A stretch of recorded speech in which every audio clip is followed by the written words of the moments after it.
Assalamualaikum warahmatullahi wabarakatuh. Selamat pagi, selamat siang, selamat sore, selamat malam. Salam sehat semuanya. Kita bertemu lagi dalam acara podcast dari SMA 1 Cangkringan, podcast Mondro Geni. Perkenalkan untuk pagi ini saya bersama salah satu narasumber yang akan membawa atau menyampaikan materi tentang unggah-ungguh terutama terkait dengan unda-usuk atau percakapan kalimat yang digunakan untuk para muda pada saat ini. Telah hadir di depan kita ini Bapak Slamet Nugroho. Beliau adalah praktisi, juga ketua MGMP dari DIY, MGMP Bahasa Jawa SMA DIY. Beliau ngasto di SMA 8 Yogyakarta. Nah, kita bercakap-cakap santai, mungkin nanti seandainya ada pertanyaan seputar unggah-ungguh atau undo usuk boso, nanti bisa disampaikan boleh melalui YouTube atau dari Japri langsung kepada SMA 1 Cangkringan dengan Ibu Heni atau Bapak Damar, mungkin juga tim yang lain. Oke, untuk pagi ini kita mulai saja untuk memperkenalkan diri. Bapak Slamet, monggo. Ya, tadi sudah diperkenalkan ya. Untuk nama saya tadi sudah dikenalkan, Slamet Nugroho, kemudian di mana saya berada di bekerjanya. Itu saja sudah dikenalkan. Ini sepertinya lagi dingin-dinginnya. Iya. Kalau kita tadi kita akan membahas unggah-ungguh ya. Unggah-ungguh nggih, Pak. Unggah-ungguh, unda usuk boso. Kita harus memahami dulu yang dimaksudkan dengan unggah-ungguh itu apa. Nggih. Jadi ketika kita mengatakan, oh anak kok tidak tahu unggah-ungguh. Jadi yang dimaksudkan dengan unggah-ungguh ketika kita membuka kamus, itu unggah-ungguh itu adalah tata di dalam penataan di dalam tingkat tutur bahasa. Unda usuk boso. Bisa dikatakan unda usuk bahasa. Unda usuk basa Jawa. Tetapi ketika kita membicarakan tingkat tutur dalam bahasa Jawa itu, kita tidak bisa lepas dengan apa yang dinamakan dengan sikap. Jadi yang dinamakan unggah-ungguh itu ya tingkat tuturnya, ya sikapnya. Berarti include semua komplit nggih. Nggih. Jadi ketika ada mengatakan unggah-ungguh itu sama dengan toto kromo, itu justru harus kita luruskan, karena kalau toto kromo itu melingkupi semua peranatan, semua aturan di dalam kita menjalani hidup dan kehidupan, dari kita tidur sampai kita tidur lagi. Itu ada toto krama nih. Nah, ada toto kramanya. Tata kramanya apa? Tata kramanya orang berbicara itu namanya unggah-ungguh tadi. Tata kramanya orang tidur, tata kramanya orang berjalan, tata kramanya orang bertamu, dan tata krama yang lain, semua itu menuju kepada hal yang baik. Itu tata krama. Sedangkan yang dinamakan dengan unggah-ungguh tadi, tata kramanya orang berkomunikasi, tata kramanya orang berbicara. Begitu. Terkait dengan tadi yang dingendikaken Pak Slamet, bahwa unggah-ungguh itu dipuncakaken bangun tidur sampai tidur lagi. Kalau kemutan itu ada tembangnya, Pak. Ya. Nah, Pak Slamet wasis anggenipun nyekar. Wah, bolehlah itu sedikit yang terkait dengan itu. Kalau yang terkait dengan unggah-ungguh itu sebenarnya di tembang pangkur itu kita pernah ada tembang pangkur yang kemudian itu bisa memberikan acuan kepada orang Jawa apa saja yang harus kita miliki, apa yang saja yang harus kita punyai, apa saja yang harus kita ketahui. Ya, itu tembang ini sepertinya banyak teman-teman yang sudah bisa. Kan teman-teman podcast pilih pingin mendengarkan sedikit suara merdu dari Bapak Slamet, karena selama ini belum ada yang nembang sepertinya. Narasumber kita belum ada yang nembang. Nah, ini mumpung Kemis Pahing, acaranya juga tentang unggah-ungguh, unda usuk boso. bolehlah kita mendengarkan suara merdu Baik. dari Bapak Selamat. Monggo. Ini kita petik dari serat ulang reh ya. Sekar pangkur Kang Winarno lelabuhan kang kanggo wong urip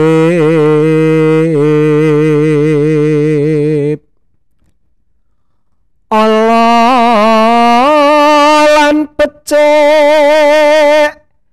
puniku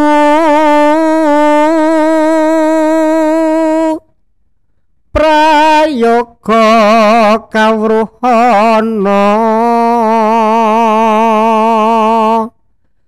adat waton puniku dipun kadulu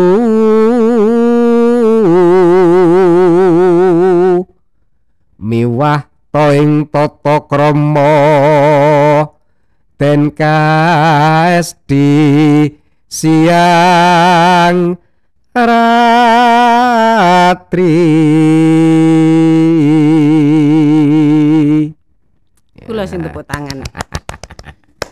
Merdu sekali suaranya dan sepertinya mungkin hanya saya yang tahu ini. Bolehlah sedikit-sedikit menapa nggih dipun wedharaken Jadi isinipun isinya itu Kang Sekar Pangkur Winarno. Kang Winarno ya, berarti tembang pangkur yang dikatakan dalam tembang pangkur ini apa saja. Lelabuhan kang kanggo wong urip. Jadi laku dharma atau sesuatu yang harus dilakukan oleh orang manusia yang hidup di dunia. Hidup di dunia. Lelabuhan kang kanggo wong urip ala lan becik puniku prayoga kawruhana. Buruk dan artinya jelek, baik dan buruk. Baik dan buruk itu harus diketahui, yang hak mana, yang batil yang mana itu harus diketahui, harus bisa membedakan. Ala lan becik puniku prayoga kawruhana, adat waton puniku dipun kadulu. Jadi kita hidup di dalam masyarakat Jawa terutama itu kita tidak lepas dengan apa yang dinamakan adat istiadat, peranatan yang ada di masyarakat kita itu seperti apa. Itu juga harus kita patuhi, kita ikuti agar kita di dalam berinteraksi sosial, berinteraksi dengan orang-orang di sekitar kita itu mendapatkan kedamaian, mendapatkan ketentraman. Adat waton puniku dipun kadulu miwah to ing tata krama dan apalagi di dalam tata krama dan KST siang ratri. Ini harus selalu dilakukan, digunakan dan dari siang dan malam. Hari. Jadi setiap hari kita harus tahu tentang tata krama. Maka orang Jawa dalam setiap langkahnya, dalam setiap geraknya itu pasti ada aturan-aturan yang kemudian orang lain yang belum tahu bagaimana sifat orang Jawa itu mengatakan orang Jawa itu terlalu rumit. Remit. Iya, tetapi sebenarnya tidak. Artinya ketika misalnya sekarang kita berjalan ada tata keramanya. Apakah berjalan itu dengan menapakkan kaki dengan hentakan-hentakan, ataukah dengan diseret, ataukah dengan langkah yang cepat, itu ada aturan tersendiri. Jadi mempunyai hal-hal yang harus diterapkan sesuai dengan situasi dan kondisinya. Itu hanya untuk berjalan. Hanya untuk berjalan. Padahal masih banyak hal. Semuanya. Semuanya. Di dalam kita makan pun ada tata keramanya. Di dalam kita berbelanja pun ada tata keramanya. Sampai di dalam kita buang air pun kita juga ada tata keramanya. Nah, terkait dengan tata krama menika Pak, tumrapipun lari menika rak sami anak-anak sudah mulai berkurang untuk tata krama. Sebenarnya mungkin karena perubahan zaman. Nah, treatment Pak mbok pilih atau mungkin apa sih yang menyebabkan anak-anak sekarang dalam tanda kutip mungkin dibilang Randi Duga Prayoga, tata kramane kurang. Sebenarnya dari sudut pandang apa sehingga anak-anak sekarang itu dipandang seperti itu? Itu menurut Pak Slamet kados pundi? Kalau secara pribadi saya sangat tidak setuju ketika generasi-generasi tua ini menyalahkan kepada generasi muda. Bukan salah mereka. Ketika ada anak-anak sekarang, anak-anak remaja sekarang tidak tahu unggah-ungguh, tidak tahu tata keramanya orang berjalan, tidak tahu tata keramanya orang makan. Ini kesalahan siapa? Ya kesalahan generasi-generasi sebelumnya. Karena tidak dikenalkan, karena tidak dibiasakan. Sekarang taruhlah kita membicarakan bagaimana di sekolah. Di sekolah kita selalu diajarkan tata krama, baik dari segala macam mata pelajaran. Oleh semua guru pasti itu mengajarkan bagaimana tata krama yang benar. Dalam unggah-ungguh, setiap sekolah di Yogyakarta itu sekarang sudah ada muatan lokal wajib bahasa Jawa. Tidak kurang lagi sebenarnya ketika kita membicarakan bagaimana pendidikan unggah-ungguh tata krama di sekolah. Tetapi ketika nanti bahasa itu digunakan tidak hanya di sekolah. Bahasa itu kan digunakan di keluarga, di masyarakat. Nah, ini yang berperan penting adalah di keluarga dan di masyarakat. Ketika di sekolah sudah diberikan pelajaran, oh kalau dengan orang tua harus seperti ini, nanti diksi-diksi yang harus digunakan adalah diksi-diksi yang semacam ini. Tetapi ketika di rumah orang tuanya saja juga tidak pernah berkomunikasi dengan bahasa Jawa yang benar.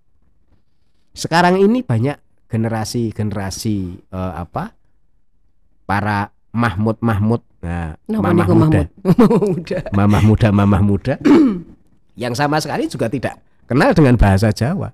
Bagaimana dengan anaknya akan kenal dengan bahasa Jawa? Ibunya, bapaknya tidak mengenalkan bahasa Jawa dan mereka juga tidak kenal dengan bahasa Jawa. Yang salah siapa? Yang salah ya eyang-eyangnya misalnya. Karena apa? Karena tidak mengenalkan dengan bahasa Jawa. Nah, terkait dengan itu, kalau memang anak-anak sekarang itu dalam tanda kutip tidak bersalah, kira-kira untuk membenarkan asumsi kita bahwa anak muda sekarang tidak mengenal unggah-ungguh tata krama, untuk mengembalikan mereka ke arah sana yang sesuai dengan peranatan Jawi, unggah-ungguh Jawa. Karena seperti ini, kita lihat kadang kita memberikan sampun nyukani ke anak. Tata krama sing apik iki ngene iki lho Le. Mbak, Nduk. Ning mereka kadang tidak, malah terkesan wis kuno. Wis ora zamani. Nah, seperti itu. Untuk mengembalikan rasa memiliki, karena ini kan terkait dengan adat istiadat yang dingendikaken wau, lajeng budaya, terutama budaya Jogja. Karena seperti ini Pak, suatu saat kula niku nate anak didik saya ikut pulang saya ke Jawa Timur, karena saya aslinya Jawa Timur, kula jak mantuk Jawa Timur. Persepsi keluarga saya, namanya orang Jogja menika tata kramanipun, basa subositanipun langkung sae jangkep tinimbang tiang nyun sewu tiang Jawa Timur. Rawit kula nggih tiang Jawa Timur rumaos piyambak. Nanging pranyata sak sampunipun dugi Jawa Timur malah cingak. Wah, kok ngene ngoten niku lah. Padahal Jogja menika rak sampun pirsa piyambak menawi tumrap tiang Jawi saking tlatah sanesipun, Jogja adalah punjering kabudayan adat istiadat. Nah, untuk membawa anak kembali ke sana mungkin tanpa meninggalkan sesuai masih dengan keadaan zaman sekarang itu, seperti apa bagusnya untuk kami yang saya sendiri sebagai orang tua, sebagai guru juga.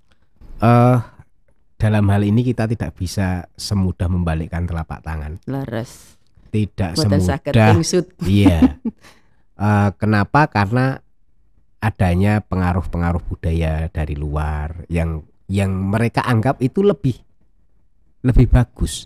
Mereka anggap itu lebih ngetren. Nah, sekarang bagaimana kita melakukan membangkitkan budaya Jawa ini pada generasi kita, yaitu dengan pembiasaan.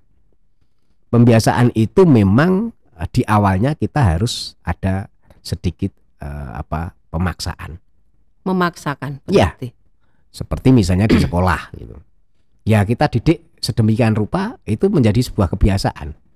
Dan juga misalnya sekarang kita harus menuntut anak-anak untuk bisa berbahasa Jawa yang baik dengan kosakata bahasa Jawa yang baik. Tidak mungkin, karena mereka miskin vocab. Oke, nggih. Ya, mereka itu tidak punya kekayaan di dalam perbendaharaan kata Jawa, karena mereka juga jarang mendengarkan orang berbicara dengan Jawa, jarang membaca wacana Jawa, jarang melihat pertunjukan Jawa. Dan yang sekarang ini yang lebih parah ketika mereka banyak mendengarkan lagu-lagu Jawa, sementara lagu-lagu Jawa itu memang itu berbahasa Jawa tapi konsepnya Indonesia.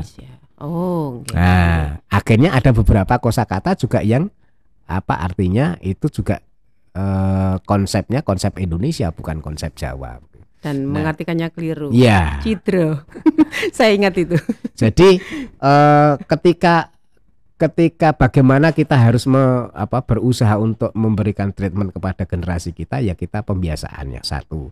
Yang kedua, kita awali dengan pembiasaan dari sikap.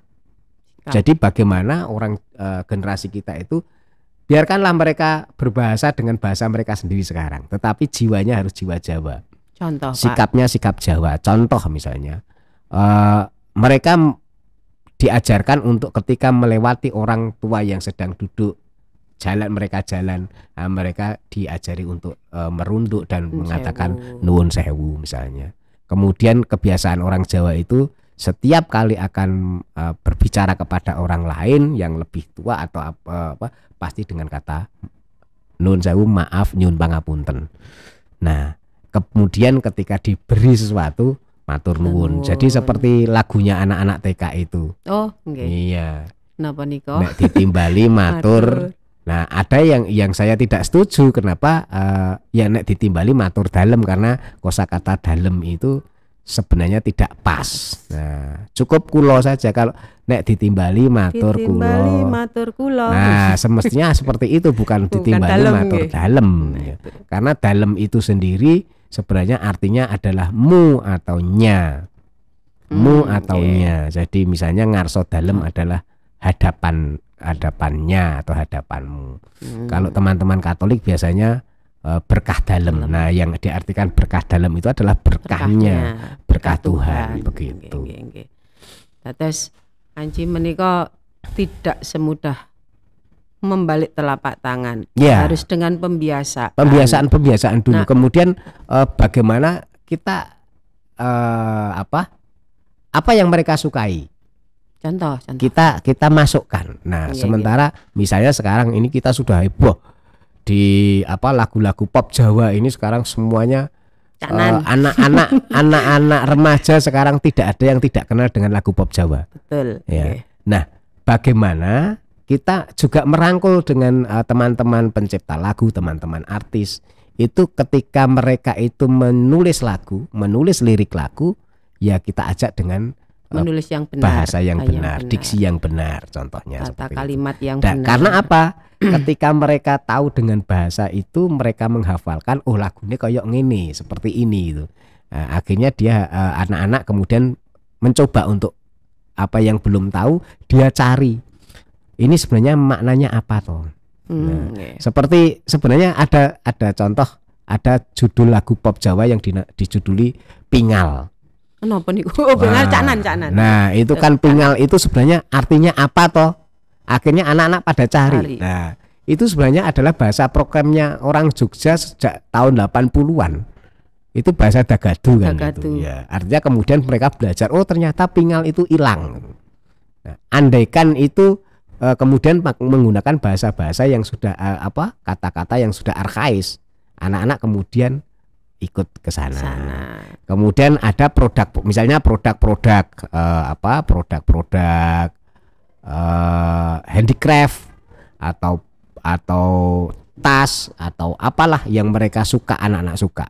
Itu kita masukkan dulu idiom-idiom Jawa. Idiom-idiom Jawa. Idiom-idiom Jawa. Nah, akhirnya nanti sampai kepada apa dari kuliner dan sebagainya. Kita sebenarnya kalah, kita akui contohnya dari teman-teman kita, saudara-saudara kita dari Korea Selatan.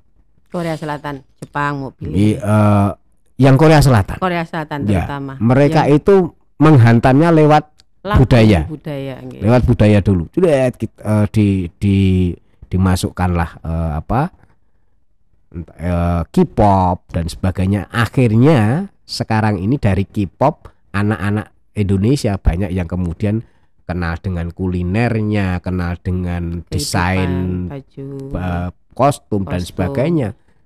Nah, itu bahkan cara makannya juga pakai sumpit.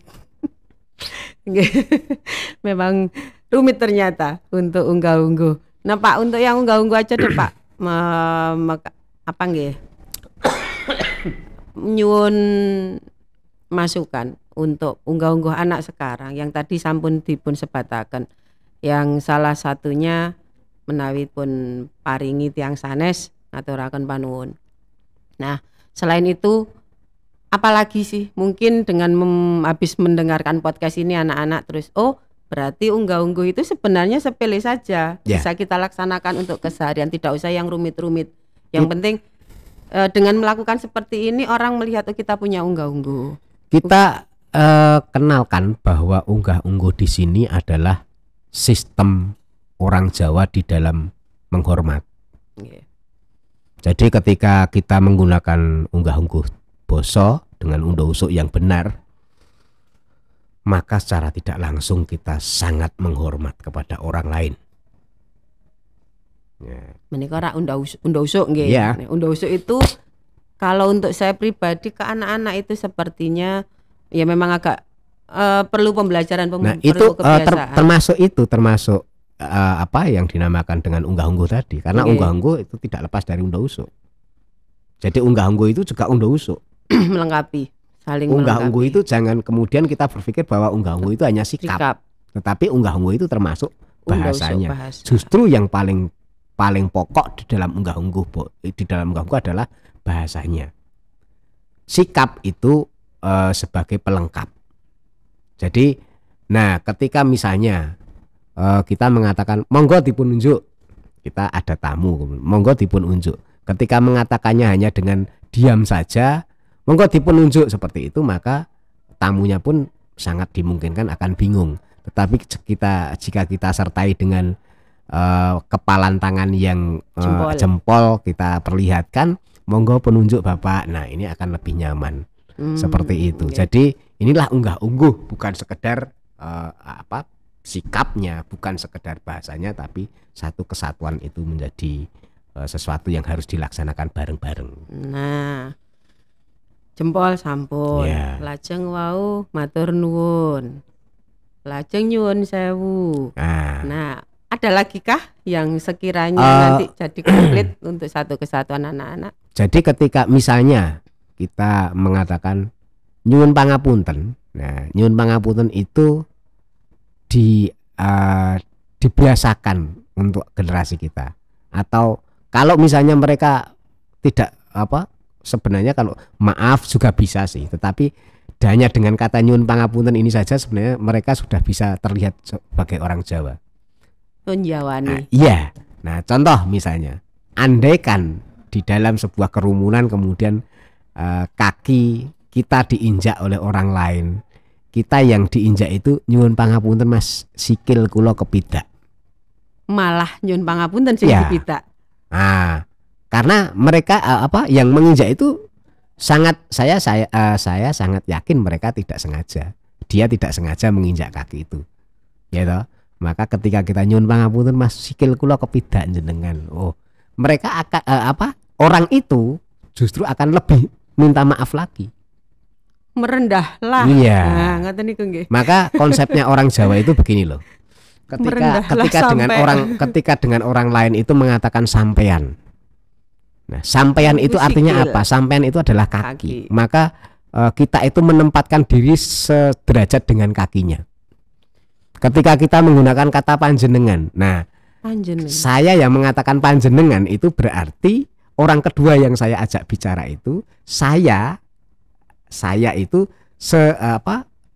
sederajat dengan tongkatnya. Panjenengan sama tongkat bedanya apa toh Pak itu kok? Panjenengan itu dari kata panjumenengan. Panjumenengan itu teken. Oh, teken. Nah, teken. Alat yang untuk membantu untuk berjalan. Berdiri. Iya, teken gitu kan. Artinya apa? Alangkah kita menempatkan posisi kita rendah sekali di hadapan orang lain. Sederajat dengan kakinya, sederajat dengan tekannya atau tongkatnya. Berarti kan kita sangat rendah. Nah, di budaya-budaya suku lain pun sebenarnya hampir sama. Misalnya di Bali itu ada yang menyebut dengan cokorda. Cokorda itu kan kaki juga. Malah kasar sekali kalau banyak. Sri Paduka itu juga kaki. Jadi memang kita sebagai orang Nusantara itu prinsipnya kita sebisa mungkin kita itu merendah di hadapan orang lain. Sampai serendah-rendahnya sehingga orang lain itu tidak bisa merendahkannya lagi. Maka ketika orang lain tidak bisa merendahkan lagi, maka orang lain bisanya hanya akan mengangkat, menaikkan. Artinya apa? Orang lain akan lebih menghormat kepada kita. Oh gitu. Berarti dengan merendah berarti kita untuk meninggikan diri kita sendiri. Sebenarnya seperti itu. Tapi jarang yang tahu. Nah, itulah yang perlu diketahui oleh segenap generasi Z sekarang ini. Generasi Z. Iya. Wah, asik ini. Sebenarnya pasti banyak yang ingin bertanya bermacam-macam ini tentang unggah-ungguh dalam artian dengan undo usuknya. Nah, Bapak, ini terkait dengan tadi unggah-ungguh dan undo usuk boso. Untuk anak-anak, masukan Pak untuk kata-kata yang sekiranya tidak perlu digunakan atau kadang-kadang anak lupa. Bu, kula ajeng siram. Kadang orang tua, waduh, wes ra iso basa iki. Nah, bab mekaten kan ugi dados menapa nggih tanggal jawab tiyang sepuh ugi. Ning itu tadi membiasakan itu tidak semudah itu. Nah, mungkin bagaimana cara anak-anak bisa membedakan ini kata yang bisa digunakan untuk dirinya dan ini untuk menghormati orang lain, tapi tidak bisa dia digunakan. Nah, ini sulit bagi mereka karena kita memiliki 3 tingkatan kata dalam bahasa Jawa dan anak-anak mungkin kurang memahami itu. Baik. Ya, kalau dalam hal vocab, dalam hal perbendaharaan kata, mau tidak mau ya harus kita biasakan mereka itu sering dengar, sering baca, ya. Sering dengar, sering baca, sering dengar, sering baca, sering dengar, sering baca. Tanpa seperti itu maka tidak akan bisa. Maka alangkah lebih baiknya ketika ada yang membuatkan buku praktis pintar berbahasa Jawa misalnya. Itu menjadi buku sakunya anak-anak di sekolah misalnya. Nah, itu nanti bisa diterapkan. Yang kemudian ada pemaksaan. Misalnya dalam 1 hari itu sebuah instansi harus menggunakan bahasa Jawa. Entah itu hari Kemis Pahing kalau di Jogja ya. Kemudian sepertinya nanti akan ada pergub yang mengatur masalah itu. Jadi mengatur masalah bagaimana bahasa Jawa digunakan dalam instansi itu dalam hari Kemis Pahing. Di dalam bulan bahasa itu mereka juga harus menggunakan bahasa Jawa dan sebagainya. Nah, semoga pergubnya segera terwujud. Amin. Dan diterbitkan. Nah, di samping itu kita juga kemudian ada kompetisi-kompetisi yang bisa menimbulkan mereka itu harus belajar bahasa Jawa. Harus belajar. Maka selain tadi kita memiliki buku praktis, kemudian kita kenalkan selama ini saya belum menemukan kamus yang bisa menunjukkan bahwa ini loh tembung ngoko, ini tembung madya, ini tembung kromo. Selama ini saya belum menemukan kamus yang ada tiga tabel. Biasanya kalau kamusnya Bau Sastro kan biasanya tingkatan kata itu. Kata kemudian nanti di bawahnya ada N atau K di belakangnya. Ya menjelaskan itu. Tetapi kalau misalnya anak-anak sekarang misalnya dibuatkan tabel, oh ini kata ngukonya seperti ini, madyonya seperti ini, kromonya seperti ini, kemudian bahasa Indonesianya seperti ini. Wah, bagus ini. Itu akan lebih membantu lagi. Nah, ditunggu ini siapa? Mungkin Pak Slamet besok mau membuatkan dengan pembendaraan kata yang sangat banyak sekali. Kalau untuk sekolah sini alhamdulillah kita punya buku saku untuk kawruh basa dan unggah-ungguh untuk anak-anak. Tapi memang harus ada revisi biar mungkin lebih simpel, lebih mudah digunakan. Lalu untuk kemis paing bahasa Jawa, sekolah memang sudah ada program ke sana dan mulai pelan-pelan dilaksanakan. Nggih menika wau gandeng kathah ingkang dereng pono bab basa Jawi sok ajeng matur, ajeng ngendikan Bapak Ibu guru ki mendel. Aduh, timbang kleru aku tak meneng wae. Nah, menika sok ingkang dados menapa nggih, mbok pilih napa nggih sedikit rintangan untuk kita. Bukan rintangan sih, napa nggih kendala. Ya, itulah gunanya tadi ketika membuat buku saku. Ya, jadi kemudian mungkin di sekolah sendiri, di lingkungan sekolah saja lah, tidak usah keluar. Kita adakan kompetisi bahasa yang menggunakan bahasa Jawa. Mau tidak mau mereka harus belajar kok. Dan kalau sudah seperti itu pasti mereka kemudian saya harus membuka kamus, saya harus belajar, saya harus bertanya pada orang yang lebih tahu. Nah, sudah tidak sedikit yang kita bicarakan, Pak. Menika estunipun bab ingkang wigatos ugi narik kawigatosan para siswa ugi mbok pilih.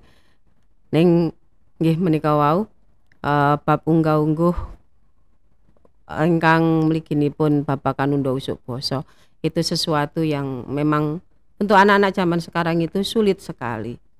Bahkan mungkin berbicara dengan orang tua yang notabene bapaknya sendiri, bapak ibunya sendiri aja mereka tidak menggunakan bahasa Jawa yang baik. Bahkan di sekolah pun dengan bapak ibu guru mereka udah berinisiatif untuk menggunakan bahasa Jawa yang baik dan benar, tapi nggih masih ada juga kesalahan di sana. Nah, menika Pak, spill kata anak-anak sekarang itu spill kata-kata yang tidak perlu atau tidak bisa digunakan untuk anak-anak. Mungkin biar anak-anak treatment atau ingat, aku ora kena nganggo basa tembung iki. Saya nggak boleh menggunakan kata ini. Kata ini digunakan oleh orang tua. Contoh, aku siram, kula nembe siram atau kula nembe dahar. Nah, mungkin ada trik atau napa nggih Pak? Seperti mungkin yang mempermudah anak lah. Mempermudah anak jangan menggunakan kata-kata seperti itu. Kalau untuk mempermudah sebenarnya ada beberapa buku yang bisa dibaca ya. Di buku Pepak Boso itu ada. Ada kata ngoko, madya, kromo. Artinya untuk yang ketika kita sering-seringlah membaca. Artinya ketika kita berbicara dengan kita terapkan pada diri kita itu menggunakan madya, untuk orang yang lebih kita hormati itu dengan menggunakan kromo. Contoh, adik kula tilem, bapak kula sare, simbah kula inggih sare. Kula inggih tilem. Tilem. Nah, menika menawi ngginakaken basa Jawa tingkat tutur kromo. Ning menawi ngoko aku turu. Nggih. Bapakku sare. Nah, kenapa kok sare tetap sare? Inilah yang dinamakan dengan ngoko lugu. Berarti tidak boleh bapakku turu. Ya. Sinaosa ngoko nggih. Iya, sinaosa ngoko ketika kita mengatakan pada orang yang lebih tua atau yang kita hormati, maka kita menggunakan diksi kromo. Ini ciri-ciri dari ngoko alus. Jadi ngoko alus itu kita gunakan untuk orang lain. Ngoko lugu itu kita gunakan untuk diri kita sendiri dan orang-orang yang lebih muda daripada kita. Adik, teman, seperti itu. Memang orang Jawa apa ya, ketika bertanya menjawabnya bisa lain. Le, apa kowe wis mangan? Nggih Pak, kula sampun nedha. Menapa Bapak sampun dahar? Kedahipun ngaten. Iya kan, tingkatannya seperti itu. Ning ingkang asring pun kula panggih wonten kantin. Bu, monggo dahar. Nah, menika pripun Bapak? Nah, itu kan Bu monggo dahar kan yang diajak Ibu. Yang diajak saya. Iya, berarti memang dahar. Bu, monggo dahar. Nah, dahar itu untuk Ibu. Ning, nek Bu dahar nika pripun? Bu, kula nembe nedha. Nah, nedha nggih. Nggih. Nah, kalau untuk orang tua, Bu, monggo dahar. Kita mengajak orang tua itu kita ajak untuk dahar. Ya. Monggo sareng-sareng mriki. Monggo Bu, dahar Bu. Ndak apa-apa. Leres to nek ngoten niku. Karena ada ibu, ada unsur ibu di situ. Tetapi lu lagi ngopo Le? Lagi ngopo, Nduk? Nembe nedha niki, Pak. Nah, berbeda. Yang kecil seperti itu yang kadang anak-anak kemudian lupa. Tindak, kondur dan sebagainya itu akan bisa terbiasa ketika kita juga sering membiasakan. Maka sebenarnya kan yang paling efektif ketika pembelajaran bahasa Jawa itu disitulah kita akan memberikan koreksi pada anak-anak. Ini tugasnya guru bahasa Jawa. Aduh, kula Pak. Jadi memberikan koreksinya itu di situ. Jangan sekali-kali kemudian ketika ada anak misalnya di kantin, lagi ngapa Nduk? Niki Bu, kula nembe dahar. Kowe kuwi bocah. Buasak ya awakmu dhewe, kowe iki ngerti ora? Nah, akhirnya anak-anak kalau hanya salah sedikit saja sudah kemudian disalahkan, apalagi menyalahkannya di muka umum, sudah itu akan berakibat pada anak itu tidak akan mau berbahasa Jawa. Okay. Berarti tetap harus dengan merengkuh. Ya, maka ketika akan ketika ngoreksi ya kita koreksi ketika di dalam tempat dan waktu yang tepat. Contoh Pak, mbok pilih untuk Bapak Ibu guru yang lain mungkin yang wah piye ya carane bener ki bocah. Nah, biar tidak terkesan dalam tanda kutip menggurui. Ya, artinya menggurui boleh karena memang guru ya. Karena memang guru harus tapi di depan orang harus menggurui. Tetapi jangan kemudian menegur atau menyalahkan anak itu di depan orang banyak. Ya, di depan banyak orang, bukan orang banyak. Kalau orang banyak itu ada orang bebek, orang pitik begitu. Di depan banyak orang. Begitu. Jadi jangan kemudian mempermalukan mereka. Itu karena itu menjadi unsur yang sangat besar kontribusinya bagi mereka agar tidak suka dan cinta pada budaya Jawa. Nah, agar mereka cinta, maka kita ketika kita mengoreksi mereka pada waktu dan tempat yang tepat. Contoh tadi saya contohkan ketika di pelajaran atau ketika kita ngobrol-ngobrol santai. Jangan kemudian tiba-tiba kok langsung disalahkan. Jadi kalau di pelajaran enak sekali dan itu tidak harus menunjuk pada si A, si B, si C. Nah, umpamane dialog kaya mangkene. Nah, bla bla bla bla bla diterangke. Nah, nek kaya ngene iki durung bener. Wis bener ning durung bener. Benere ngopo? Benere karena bahasa itu kan sifatnya syarat utama dari bahasa itu ketika saya tahu yang saya ajak bicara tahu maksudnya sudah sah. Tetapi sudah seperti itu, sudah sah itu bahasa. Karena bahasa sifatnya arbitrer atau mana suka. Nah, ketika kita berbicara berinteraksi sosial maka ada aturan-aturan sosial yang kemudian mengatur, ada undo-uso ya, ada unggah-ungguh tadi. Jadi ketika kita membenarkan atau mengoreksi, pilihlah pada waktu yang tepat dan tempat yang tepat. Begitu. Banyak sekali ini sudah kita bicarakan, kita bahas pada acara podcast Mondro Geni hari ini. Dan sepertinya karena waktu yang disiapkan untuk kita juga tidak banyak, karena harus ada acara lain yang harus Pak Slamet ayahi ugi, Mbok Menawi. Untuk hari ini kita cukupkan dengan berbagai ilmu yang tetap saja kalau saya belajar bahasa Jawa itu kurang dan kurang. Seperti minum kopi seperti kata orang itu. Kalau minum kopi itu kalau belum tahu rasanya itu pahit. Tapi kalau sudah tahu rasanya kopi, wah enak. Setelah tahu rasanya kopi, oh enggak trok. Nah, saya tuh seperti itu belajar bahasa Jawa dan budayanya. Awalnya melebet bahasa Jawa itu, aduh kok koyong ini. Ternyata semakin saya mendalami, ternyata bahasa Jawa itu sesuatu yang amazing katanya sekarang. Mungkin ada kalimat atau apa dari Pak Slamet statement terakhir untuk SMA 1 Cangkringan dengan acara podcastnya atau dengan unggah-ungguh anak-anak. Budaya Jawa dengan begitu banyaknya pernak-perniknya itu bukan merupakan sesuatu yang menunjukkan pada kemunduran atau ketertinggalan zaman. Dengan berbudaya Jawa, maka kita akan menjadi manusia yang maju, manusia yang modern. Karena mulai sekarang pun budaya Jawa sudah terangkat di tingkat global. Maka budaya Jawa harus kita angkat agar menjadi Hanjayeng Bawono. Begitu. Matur nuwun Bapak Slamet. Ya. Untuk teman-teman podcast, ya mungkin ini terakhir untuk pembicaraan kita untuk acara podcast Mondro Geni SMA 1 Cangkringan. Senang bertemu dengan rekan-rekan, sobat-sobat Mondro Geni semuanya. Kita akan bertemu lagi untuk acara podcast yang akan datang. Terima kasih Bapak Slamet. Terima kasih sekali dan mohon maaf jika saya yang membawakan acara pada hari ini banyak kesalahan.